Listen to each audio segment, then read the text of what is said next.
L'invité du jour. À la Chapelle, Adeline a choisi de devenir sophrologue. C'est quoi? Pour qui? Pourquoi? Elle est notre invitée. Bonjour Adeline. Bonjour Vincent.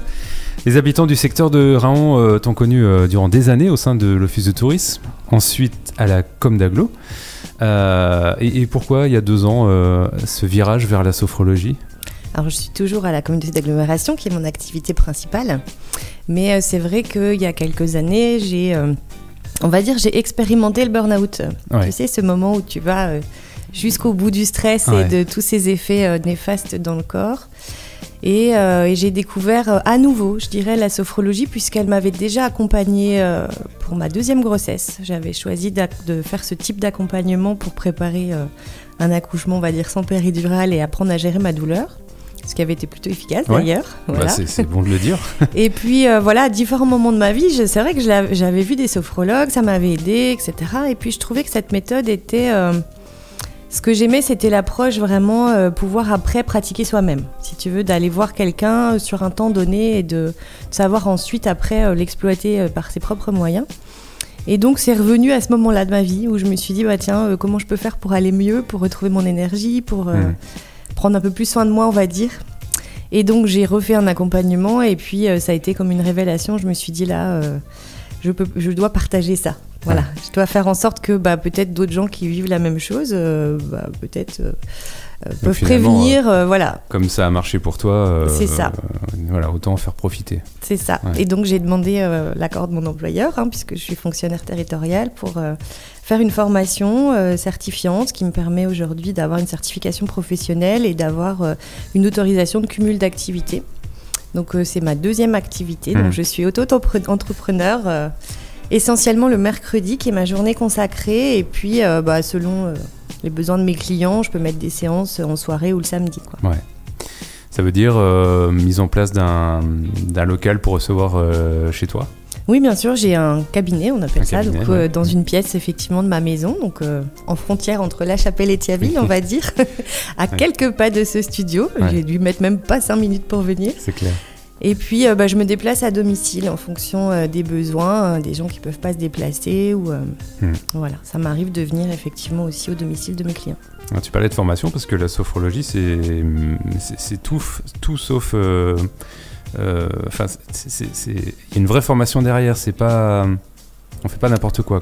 Non, absolument pas. Et puis surtout moi, j'ai pas le tempérament à faire n'importe quoi, donc j'ai demandé une formation assez sérieuse auprès de l'Institut de formation à la sophrologie, qui est normalement basé à Paris et qui délocalise certaines formations. Donc j'ai eu la chance de bénéficier de séances en présentiel en fait, plus de 6 mois sur Nancy. Voilà, et puis j'ai fait du coup aussi après des approfondissements, des choses comme ça. Et j'ai obtenu la certification professionnelle qui est inscrite au registre RNCP, donc reconnu par l'État. Voilà, ça peut quand même rassurer. Ça rassure effectivement, et puis ça me permet effectivement d'aller travailler maintenant peut-être vers des structures, aussi bien en entreprise, dont je suis en discussion sur certaines séances que je pourrais faire de manière collective pour des petits groupes dans le secteur. Et oui, justement en collectif, parce que finalement, c'est pour qui la sophrologie? Alors j'aimerais dire pratiquement tout le monde. Ouais. Par contre, les enfants, plutôt à partir de 6 ans. Le but, c'est qu'ils puissent commencer déjà à exprimer leurs ressentis, ce qu'ils ont comme perception, comme ressenti de leurs émotions, etc. Donc on cherche quand même à ce qu'il y ait un dialogue. Le but étant toujours de mettre en lien ce qui se passe dans le corps, ce qu'on ressent, ce qui se passe dans la tête et ce qui se passe au niveau de l'émotionnel. Voilà. Donc on va vraiment tout le long de la séance s'attacher à ça. Donc c'est beaucoup... c'est même que verbal, il n'y a pas de manipulation? Absolument pas, c'est non tactile, je ne touche pas. C'est uniquement la voix du sophrologue qui guide la séance. Et puis... Donc je reviens juste sur le public, donc on démarre, on va pas partir de 6 ans, on a des séances bien évidemment très adaptées pour les enfants, avec sous forme ludique, on amène du jeu, on amène des accessoires, on travaille la respiration, on travaille des choses comme ça, et puis on leur fait visualiser surtout beaucoup, les enfants rentrent très très vite dans le monde imaginaire. Ça marche mieux qu'avec les adultes. Disons que c'est plus rapide. Ouais, voilà. Nous, on a quelques barrières qui nécessitent en général déjà quelques séances pour que l'alliance soit là, pour que la personne sache à peu près à quoi s'attendre et lâche un peu les barrières. Sache. Voilà. Après, les adolescents, ça va assez vite aussi. C'est un autre type de public qui a aussi d'autres besoins spécifiques. Voilà, mais c'est très intéressant pour travailler notamment gestion du stress, des angoisses, à tout âge, j'ai envie de dire. Et la gestion des émotions, c'est tout le temps. Oui, parce que je regardais un peu sur ton site. Donc, gestion du stress, ça peut aussi pour être amené à préparer un concours, ce genre de choses. On peut se préparer mentalement, finalement. Bien sûr. Alors, on a effectivement 4 grands domaines d'action en sophrologie. Ça va être déjà tout ce qui est amélioration du quotidien, qui est quand même la grosse partie des demandes. Donc là, on va travailler gestion du stress, gestion des angoisses, des émotions, amélioration du sommeil. Voilà, on va travailler un petit peu sur tous les effets, on va dire, néfastes, les besoins de lâcher prise, de recul, de revenir à soi. On va aussi avoir des fois un travail d'acceptation de certaines choses, un travail de confiance en soi, développer l'estime de soi, ce genre de choses. On va travailler aussi en accompagnement un traitement médical. Voilà. Donc là, toujours en accompagnement, je précise bien. C'est vraiment avec l'accord et sans arrêter aucun suivi et traitement. D'ailleurs, moi, je respecte le code de déontologie. Je suis affiliée à la chambre syndicale et voilà, je refuse en fait des accompagnements. Ça ne se substitue pas.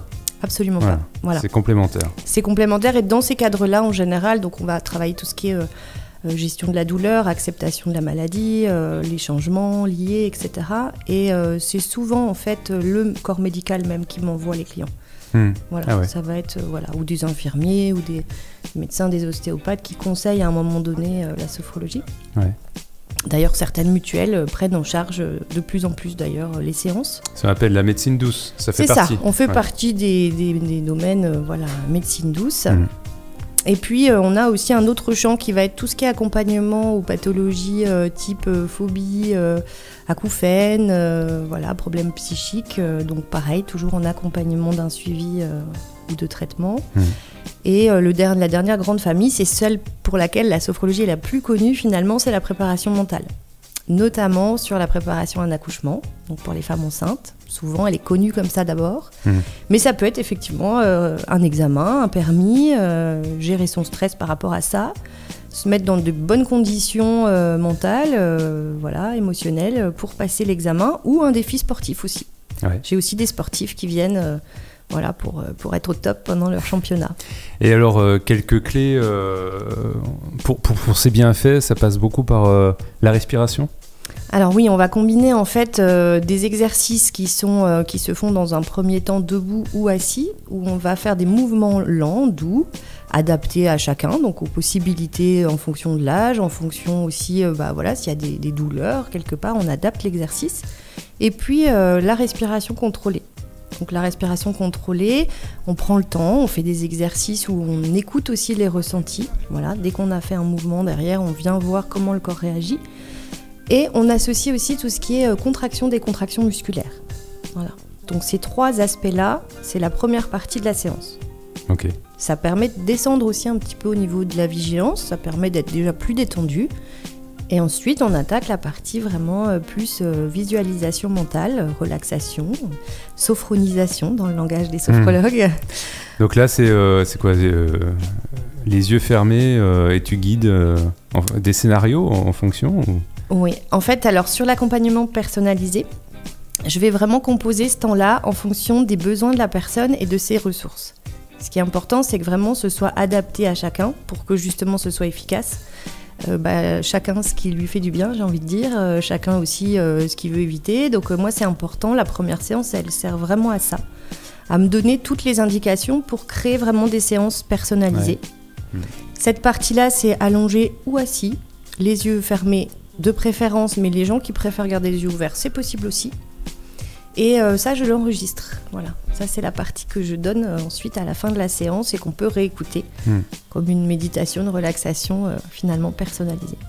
Parce que effectivement il y a des clés, alors mais en même temps il y a quand même un suivi sur plusieurs séances, alors plusieurs en fonction de chacun, de ses besoins et de ses ressentis. S'écouter soi-même, c'est un truc qu'on a du mal à faire aujourd'hui. Je pense que c'est une des choses qui fait que ça marche pas. On a tendance toujours à dire plus tard, quoi. Oui, je pense qu'en fait on s'occupe de soi en dernier. Peut-être des fois c'est un moment de vie, comme ça a été mon cas, une épreuve qui fait que on se sent un peu obligé de le faire à un moment donné. C'est vrai que c'est aussi beaucoup le cas pour les personnes qui sont dans des situations d'aidantes, qui sont là pour les autres d'abord. J'ai aussi dans mes clients voilà, des infirmiers, des gens qui prennent soin des autres et qui à un moment, voilà, on n'aide personne quand on n'a plus d'énergie, quoi. Donc il faut aussi prévenir ça et se dire je dois apprendre aussi à lâcher prise, à prendre du recul par rapport à tout ce qui se passe. On vit dans un monde quand même, tu le sais, voilà, ça, parfois très compliqué, pas assez positif, et d'avoir ces temps-là de pause avec soi. Moi, je dis toujours, l'entraînement entre les séances, c'est des pauses avec soi. Ça doit jamais être obligatoire. Voilà. Donc il y a des choses qu'on fait avec toi et des choses qui peuvent être faites à la maison. C'est ça. Et du coup, les séances s'enchaînent avec différents objectifs. En fait, on se fixe un objectif, j'ai envie de dire, même c'est la personne qui fixe son objectif dès la première séance. Alors moi je dis toujours, la première, elle sert surtout à découvrir. On vient me voir, moi je dis voilà, vous faites un essai, parce qu'il y a plein de méthodes, il y a plein de thérapeutes. Et il y a aussi le bon moment pour ça. Donc en fait, il faut tester, voir si ça résonne, si ça parle. Et à la fin, on se dit, est-ce qu'on se fixe un objectif sur quelques séances ? En moyenne, on va être sur 6 à 8 séances selon l'objectif, selon le type de personne. Voilà, et après, il n'y a pas de science exacte, ça peut aller vite, ça dépend ce qu'on travaille, ça peut être quelques séances, 3 ou 4, ça peut être une dizaine. Et puis après, on peut faire de temps en temps une piqûre de rappel, mais en général, on va travailler de manière à évacuer tout ce qui est négatif d'abord. C'est-à-dire, on a déjà des séances où on apprend en fait à évacuer les émotions chargées, on apprend à revenir à soi, à revenir au corps, à respirer correctement, tout ça. Et puis ensuite, on vient installer ce qu'on veut. On vient installer du positif. En fait, on fait de la place. On fait de la place avant de pouvoir installer. Et puis, les séances suivantes, elles vont vraiment servir à ancrer tout ça dans le temps. À faire en sorte que vraiment, on mette en place un peu des nouveaux automatismes, des nouveaux fonctionnements. Voilà. Parlons tarifs pour ceux qui seraient curieux. On est sur quelle base ? Alors, en séance individuelle, on va être sur 45 € pour les adultes, 40 pour les adolescents et 35 pour les enfants. C'est pas forcément toujours pratiqué comme ça. Moi, j'aime à faire la différence selon le type de public. Voilà. C'est pas du tout la même séance, c'est pas toujours le même temps de préparation, et en tout cas, je veux pas que ça soit un frein pour venir amener des enfants. La séance est légèrement plus courte. On est en général sur 45 minutes pour les enfants. On s'adapte aussi à leur temps de capacité de concentration et tout ça. Et puis après, les tarifs de groupe, c'est en fonction de la situation, vraiment. C'est très adaptable. Et du coup, les adultes, c'est quoi ? C'est 1 heure la séance ? C'est 1 heure. Alors moi, je ne fais pas partie des thérapeutes qui chronomètrent vraiment. Oui, plus ou moins. je m'offre ce luxe-là. On est autour des 1 heure. La première, clairement, je suis plutôt à 1h30, voire 2 heures, parce que celle-là, elle est hyper importante pour vraiment discuter déjà de la problématique et savoir moi comment je vais pouvoir proposer un protocole parfaitement en adéquation aux besoins. Voilà. Il y a beaucoup d'attentes si on veut prendre rendez-vous, genre 5 mois, 6 mois, je sais pas. Non, j'en suis pas là. Non, sur 15 jours, 3 semaines, en général, j'arrive à trouver un créneau. Après, ça dépend du nombre de demandes que j'ai en même temps. Voilà. Alors, c'est vraiment la journée consacrée. Après, oui, là, en ce moment, pour des créneaux en soirée, voilà, c'est à peu près 15 jours, 3 semaines d'attente. Les réseaux, il y a un site internet, sophrologielesbelleslumières.com. C'est ça. Et une page Facebook aussi. Avec à peu près le même nom, Sophrologie Les Belles Lumières, c'est ça. Belle lumière, ça interpelle, hein, c'est ça ? Je vois ta tête. Non, mais c'est bien trouvé, je trouve. J'imagine la lumière qu'on a en soi, ou ce genre de... Alors pour moi, c'est vraiment toutes les petites étincelles de possibilités qu'on a effectivement chacun, les ressources dont on dispose, qui demandent qu'à être allumées finalement pour atteindre le plein potentiel. Ouais. Moi, je trouve que c'est intéressant dans le sens où t'es passé par cet épisode où on touche le fond, et du coup, je pense que pour comprendre, c'est moins difficile, quoi. Voilà. Oui, c'est sûr que je pense que j'ai l'impression d'en fait d'être complètement à ma place. Quand j'accompagne, je me dis que y a pas de hasard finalement. Ça m'a semblé presque trop simple au moment où j'ai appris à cette méthode. De me dire, c'est que j'étais peut-être en partie faite pour ça. En tout cas, j'ai l'impression que mon parcours de vie m'amène à ça aujourd'hui. Et je remercie pour le coup chaque épreuve parce que ça me permet aujourd'hui d'accompagner complètement. Voilà. Bon. De faire ça avec le cœur autant que possible.